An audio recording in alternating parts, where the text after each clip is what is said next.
Hey, ¿qué tal? ¿Cómo están, chicos, chicas? Espero que se encuentren muy bien. Buenas tardes, buenas noches, dependiendo de a qué horas estén viendo esta clase.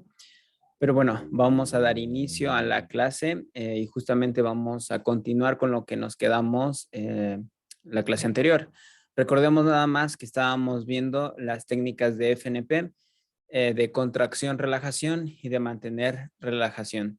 En ambas técnicas, lo que nosotros lográbamos era incrementar el rango de movimiento pasivo y en especial en la técnica de mantener relajar, una otra indicación para utilizarla era el disminuir el dolor. Y también recordemos que de ese punto nosotros habíamos visto que se derivaban ciertas técnicas, llamémosle primas, de FNP, que vienen siendo las técnicas TEM o las técnicas de energía muscular, que son técnicas que preferentemente las usan los osteópatas. La diferencia entre las técnicas TEM y las técnicas de FNP realmente son muy sutiles.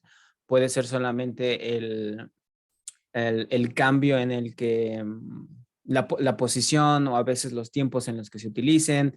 Y bueno, y que también para la técnica TEM no es necesario que utilices un patrón en diagonal como en FNP, que sí es de alguna manera necesario que se llegue a utilizar este patrón en diagonal para poder, digamos, aplicar propiamente la técnica, ¿va?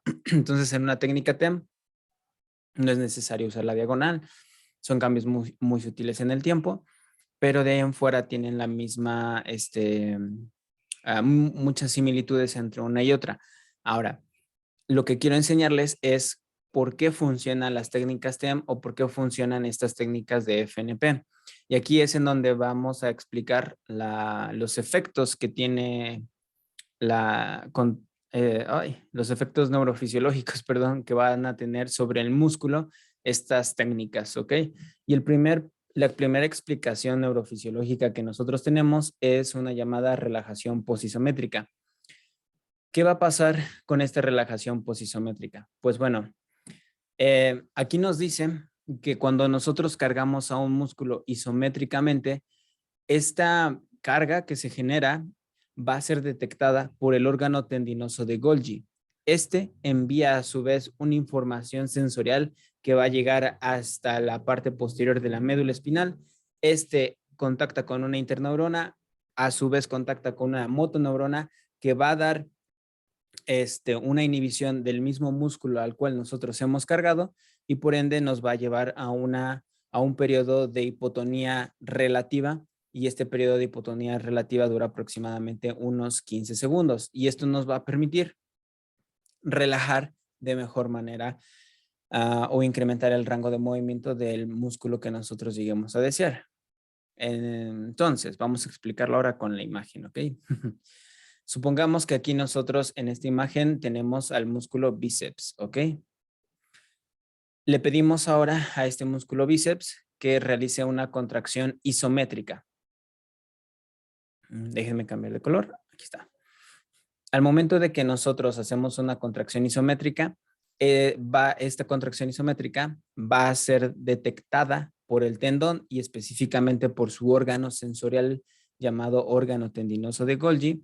Este órgano está detectando que hay carga en ese tendón y si nosotros mantenemos esa carga, el mismo órgano tendinoso de Golgi envía información sensorial. Aquí vamos a seguirlo con ahora sí con lo azul que estoy marcando, con la línea azul que estoy marcando. Envía esta información sensorial, llega hacia la raíz dorsal, llega hacia médula espinal en la parte posterior. Y aquí es en donde va a contactar con una interneurona. Ahora, esta interneurona es muy importante porque va a ser la encargada de liberar un mediador inhibitorio. Este mediador inhibitorio lo que va a hacer es contactar con una motoneurona que esta motoneurona va a dar directamente, ay, permítanme, lo voy a marcar con otro color, va a dar directamente con el vientre muscular del músculo al cual estoy trabajando isométricamente, que en este caso es bíceps. Entonces, al momento de que esta motoneurona empieza a llegar aquí al bíceps, le está diciendo, oye, necesitas cesar el movimiento. Y Es por eso que yo puedo, al cargar isométricamente un músculo, relajarlo generando una hipotonía relativa. Entonces ya recordemos que en un ejemplo, un ejemplo más práctico, digamos, aquí yo tengo a mi bíceps, ¿ok? Entonces, al momento de que yo lo estoy cargando isométricamente, lo que va a hacer es que este órgano tendinoso de Golgi envíe información hacia lo que es médula espinal envía información de nuevo hacia este bíceps y le está diciendo que se relaje, gracias a que esa interneurona ha liberado un mediador inhibitorio. Esto también lo podemos nosotros resumir a través del reflejo miotático inverso. Recuerden que el reflejo miotático inverso lo que va a hacer es relajar a la musculatura que está contrayéndose para evitar una lesión por sobrecarga. Seguramente recuerdan este ejemplo que alguna vez les puse, pero recordemos, imagínense que yo estoy cargando aquí una barra de unos 50 kilos y yo no puedo cargar o yo no estoy listo para cargar esa barra de 50 kilos. Sin embargo, eh, por alguna razón aún así decido cargar esa barra y entonces al momento de que estoy haciendo esta barra está haciendo un esfuerzo demasiado el músculo. Entonces este sobreesfuerzo para que mi músculo no se lesione, lo que va a hacer es que el órgano tendinoso de Golgi detecta esa misma sobrecarga, envía una información a médula y médula directamente envía una información para que este músculo ¡pum!, se relaje, para evitar una lesión por sobrecarga. No sé si alguna vez han visto esos videos donde tenemos a fisicoculturistas precisamente levantando barras y sobrepasan su umbral o digamos, sí, no hacen caso al reflejo o el reflejo tal vez no está, no está, no es que no esté funcionando, sino que el ambiente en el que se encuentran, en el que se están desenvolviendo, no les permite, digamos, como detectar que su cuerpo les está diciendo suelta la carga. Entonces ellos están sobreesforzando y después vemos cómo es que hay una lesión del bíceps o hay una ruptura del tendón del bíceps. Es precisamente porque no se permitió que el reflejo miotático inverso actuara para evitar una lesión.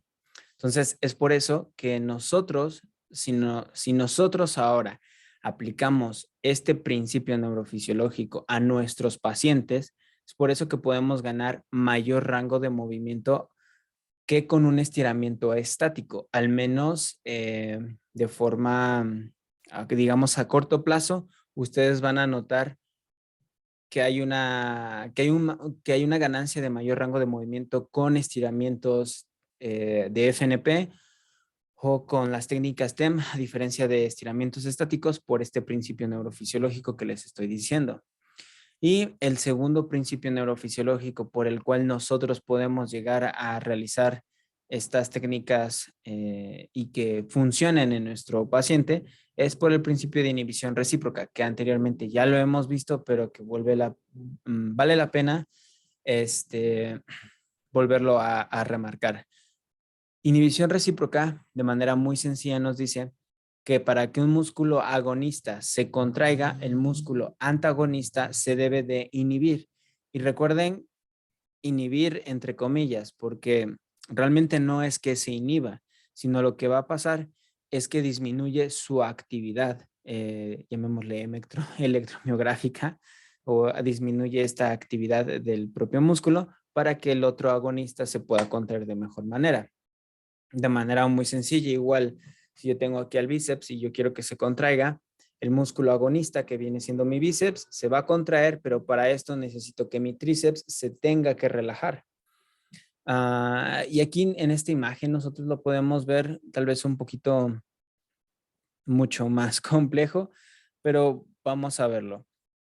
Aquí nosotros tenemos a nuestro músculo agonista que está en rojo, ¿ok? Ahora, sigamos la flecha. Aquí nosotros tenemos que el músculo agonista envía una información para que se contraiga, ¿ok? Llega hacia lo que es la raíz posterior de la médula espinal. Y aquí fíjense qué es lo que va a ocurrir. Ocurren dos vertientes. La primera es que hay una, perdón, aquí tengo a la motoneurona, todavía esta, viene siendo esta que estoy marcando en círculo rojo, viene siendo la motoneurona del músculo agonista y llega hacia acá, llega hacia acá, llega hacia acá, llega hacia acá, llega hacia acá, llega hacia acá y llega hacia acá. Todo esto es el circuito de la motoneurona agonista, ¿ok? Pero aquí, vean qué es lo que sucede. Voy a marcarlo en azul. Esta misma motoneurona, bueno, esto que marcamos aquí en rojito que viene siendo parte de la información sensorial del uso neuromuscular que envía. Aquí viene viene siendo una interneurona. Esta interneurona va a contactar con el músculo antagonista. Ok, lo estoy marcando acá. Y este interneurona lo que va a hacer es enviarle un mediador inhibitorio para que el músculo antagonista lo que vaya a hacer es cese o disminuya su actividad para que el agonista lo que haga sea contraerse. Entonces, esta técnica, bueno, estas técnicas, ¿cómo nosotros, perdón, cómo nosotros ahora aplicamos este principio de inhibición recíproca a nuestros pacientes? Posiblemente donde los vamos a utilizar más es cuando el paciente nos diga que tiene mucho dolor o que tiene dolor al momento de contraer el músculo agonista. De nuevo, regresando a nuestro ejemplo del bíceps, si mi paciente me dice que al momento de que dobla el bíceps le molesta y que sí, que le llega a molestar y que solamente tiene este rango de movimiento, lo que yo puedo hacer es pedirle una contracción del tríceps para que este músculo se llegue a inhibir de manera recíproca, porque recuerden, al momento de que yo le pido una extensión de codo, ahora el músculo tríceps se vuelve su músculo agonista del movimiento, pero el antagonista se vuelve el bíceps. Y esto va a permitir que poco a poco yo vaya ganando más rango de movimiento sin la necesidad de tratar directamente al músculo bíceps. Entonces, esta es una de las razones o explicaciones neurofisiológicas por la cual funciona nuestro tratamiento con las técnicas de FNP y las técnicas TEM. Así que pues eso era lo que les iba a enseñar y bien, seguimos con el tema de FNP y aquí es en donde vamos a empezar a ver un poquito sobre diagonales escapulares y diagonales pélvicas. Bien, estas diagonales pélvicas y diagonales escapulares son importantes para el concepto de FNP porque si nosotros trabajamos estas diagonales vamos a poder permitir movimientos más funcionales en el paciente. Además de, sí, habilitamos o nos ayuda con ciertos movimientos funcionales, ya los vamos a ver más adelante. Y hay otras razones por las cuales es importante también estar trabajando o saber trabajar la escápula y la pelvis. Y una de ellas es que la cintura pélvica y la cintura escapular van a cumplir la función de estabilizar. Entonces, si yo trabajo precisamente la estabilidad, o más bien, si yo quiero darle estabilidad a mi paciente que tiene una luxación de cadera, que tiene una luxación de la articulación glenohumeral, yo puedo trabajar con la cintura escapular o la cintura pélvica para brindar esa estabilidad sin la necesidad de trabajar directamente, digamos directamente, a la articulación glenohumeral. Eh, lo que va a hacer ahora, en especial la cintura mm, escapular, y recordemos esto, la cintura escapular no es una estructura de carga. ¿Qué quiere decir que no es una estructura de carga? Que propiamente no va a estar soportando el peso de nuestro cuerpo. Y esto pues es muy claro, yo lo sé, pero es importante tomarlo en cuenta porque en ocasiones nuestros pacientes pueden llegar a manifestar ciertas molestias cuando se encuentran en decúbito lateral y están sobre la cintura escapular que les duele. Por ejemplo, un paciente hemipléjico con síndrome doloroso de hombro y supongamos del lado izquierdo, mi izquierdo, Al momento de que yo lo coloque sobre decúbito lateral y su lado izquierdo quede debajo de él, pues es entendible que empiece a manifestar de alguna u otra manera molestias porque la cintura escapular y la articulación glenohumeral no están diseñadas para soportar la carga del peso. Claramente no puede decir, profe, pero pues nosotros nos dormimos de repente de lado, sí, nos dormimos de lado y efectivamente nos dormimos de lado, pero estamos de acuerdo que no pasamos precisamente las 7 horas de lado, sino que nos estamos moviendo mientras nos dormimos y al menos esas pequeñas variaciones permiten descansar a la cintura escapular. Pero bueno, me estoy alejando un poquito del tema. Y ahora nosotros vamos a ver la cintura, bueno, la diferencia también entre la cintura pélvica. La cintura pélvica, por el contrario, es una estructura que carga el peso y por ende, si nosotros queremos hacer que nuestro paciente se ponga de pie y camine, una de las estructuras que debemos de trabajar va a ser la cintura pélvica. Y ya, con eso. Con eso hasta ahí. Ahora, ¿cuáles son las aplicaciones que nosotros podemos tener en FNP al trabajar con cintura pélvica y cintura escapular? Pues bueno, para empezar, en cuanto a la escápula y la pelvis, van a ser importantes para que nosotros trabajemos tronco y las extremidades. Y no incluye, bueno, cuello y tronco. Entonces, zona torácica, zona lumbar, zona cervical y extremidades. Si queremos mejorar cada una de estas zonas, hay que trabajar estas cinturas. Ahora, en especial, la cintura escapular va a controlar o va a influir en la función de la columna cervical y torácica. Y esta a su vez, pues claramente va a influir sobre las extremidades superiores.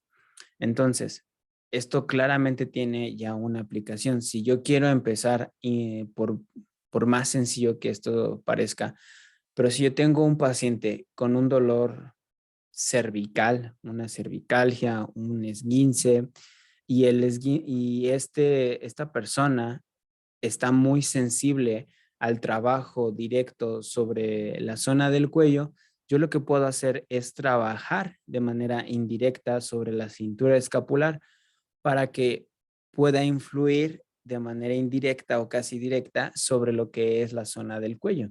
Entonces es una manera en la cual puedo ir rehabilitando, digamos, de manera indirecta a uno que otro paciente. Ahora, en FNP, nosotros utilizamos, bueno, nuestros objetivos más bien terapéuticos. Nuestros objetivos terapéuticos para eh, trabajar la cintura escapular va a ser porque ejercitar la escápula, eh, perdón, ejercitar la escápula me va a permitir de nuevo mejorar el movimiento y sobre todo mejorar la estabilidad. Pero lo que más me gusta de FNP que trabajo con escápula es que tú vas a poder trabajar los músculos del tronco. Aunque no lo parezca, si nosotros podemos resistir aquí a la cintura escapular, lo que va a hacer el tronco de alguna u otra manera se va a poder mover. Y en el paciente neurológico, muchas veces nos puede costar trabajo que los pacientes giren hacia decúbito prono o a decúbito supino, pero con el trabajo de cintura escapular nosotros podemos lograr eso. Y relacionado viene siendo que trabajar con la cintura escapular me permite actividades funcionales como rodar, como voltearse, le da estabilidad y movimiento a la columna cervical que hemos visto y a miembro superior y bueno, todo eso, ¿no?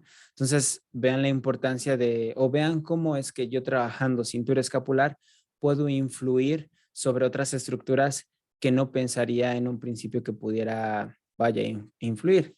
Ahora, ¿cuáles son mis objetivos terapéuticos para trabajar la cintura pélvica? Pues bueno, muy similar a lo que fue la cintura escapular, me va a permitir el movimiento, me va a permitir la estabilidad, me va a permitir actividades funcionales como rodar o voltearse y voy a poder trabajar el tronco superior y áreas también cervicales de manera muy, muy, muy indirecta, pero pues puedo hacerlo a través del principio de irradiación. Sin embargo, nosotros nos vamos a centrar más en rodar, voltearse y estabilidad.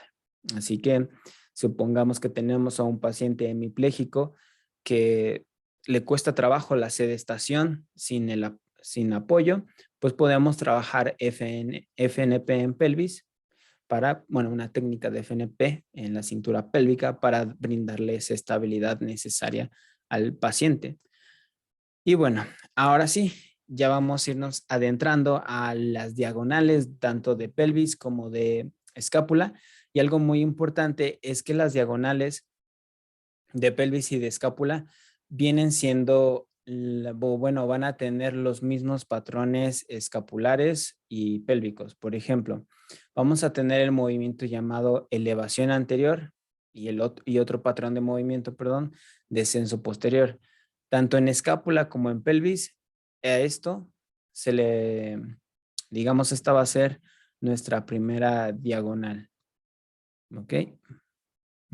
Mientras que elevación posterior y descenso anterior, ambos patrones de movimiento van a formar nuestra segunda diagonal, tanto en cintura escapular como en cintura pélvica. Así que esto hace más fácil, digamos, el aprendizaje de las dos diagonales porque son las mismas en ambas cinturas. Ahora, aquí nosotros tenemos una imagen donde podemos llegar a visualizar un poquito mejor cómo es que se realizan o se deberían de realizar las diagonales tanto en cintura escapular como en cintura pélvica. Voy a marcar en azul la primera diagonal en cintura escapular. Si nosotros imaginamos que tenemos un reloj, ¿ok? Como lo alcanzamos a ver en esta imagen, quiero que observen cómo el hombro está en el movimiento, bueno, perdónenme. Este hombro está apuntando hacia el número 1.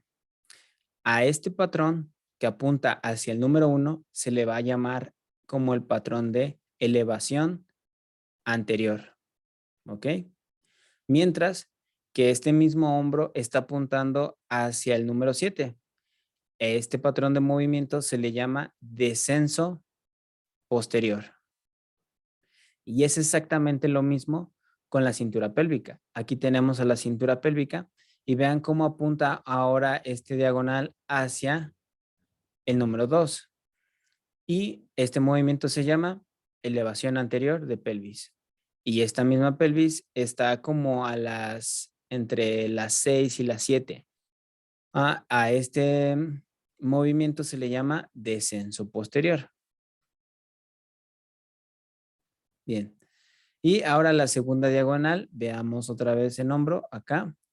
Y cuando nosotros direccionamos el hombro hacia las 11, vamos a tener lo que denominamos como el patrón de elevación posterior, mientras que si vamos hacia abajo y apuntando a las 5, tenemos algo que se llama descenso anterior. Y es exactamente lo mismo para lo que es la pelvis. La pelvis, cuando apunta más o menos como a las 10, se le llama elevación posterior, y cuando apunta también entre las 6 y las 5, se le llama descenso anterior. Estas van a ser nuestras dos diagonales que vamos a estar manejando en ambas cinturas. Sí, vamos a estar manejándolas en ambas cinturas. Y se me fue, ahora sí. Y pues bueno, espero que no tengan dudas hasta el momento. Si no, por favor, me avisan si llegaran a tener alguna duda. Bueno, vamos a empezar ahora a ver de manera mucho más específica las diagonales primero escapulares, y vamos a ver primero, déjenme ver nada más, aquí está, bien. Vamos a ver cuáles son los músculos que se están trabajando con cada patrón de movimiento. Espérenme nada más, déjenme moverme de aquí. Ahí está. Bien. Entonces, el movimiento de elevación anterior, ¿qué músculos estoy trabajando en este punto? Voy a estar trabajando el elevador de la escápula, romboides y, ojito aquí, a este músculo muy importante, serrato anterior. ¿Qué músculos estoy trabajando en descenso posterior? Al serrato anterior, fibras inferiores, romboides y dorsal ancho. Si ustedes se dan cuenta, en ambos movimientos, lo que trabajo son a los romboides y al serrato anterior. Esto viene siendo importante, al menos desde cualquier punto de vista que lo vean, desde un paciente neurológico, desde un paciente traumatológico o ortopédico, ya que los romboides y el serrato anterior van a ser músculos claves para que el movimiento se dé de la manera más uniforme posible. Entonces ya tenemos elevación anterior, descenso posterior y luego seguimos con elevación posterior y descenso anterior. En elevación posterior, los músculos que voy a estar trabajando son trapecio, sobre todo fibras superiores y fibras medias, y el elevador de la escápula. Y el descenso anterior voy a estar trabajando de nuevo romboides, serrato anterior, pectorales, y ya sea mayor o ya sea menor. Si nosotros pudiéramos ver, digamos, las diagonales, serían de la siguiente manera. Me voy a poner un poquito de lado. Ahí está. Entonces, la elevación anterior va a ser llevar, digamos, el hombro hacia mi nariz. El descenso posterior va a ser llevar el hombro como hacia la caja torácica. Elevación posterior va a ser llevar el hombro detrás de la oreja. El hombro detrás de la oreja.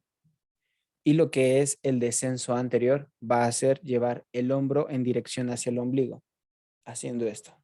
Entonces ya de esa forma nosotros vamos a poder visualizar cómo vamos a estar trabajando con nuestro paciente y cuáles van a ser las órdenes verbales que yo les voy que le voy a tener que ir indicando a mi paciente. Muy bien, entonces vamos a continuar con cintura escapular, perdonen, una pequeña pausa. Y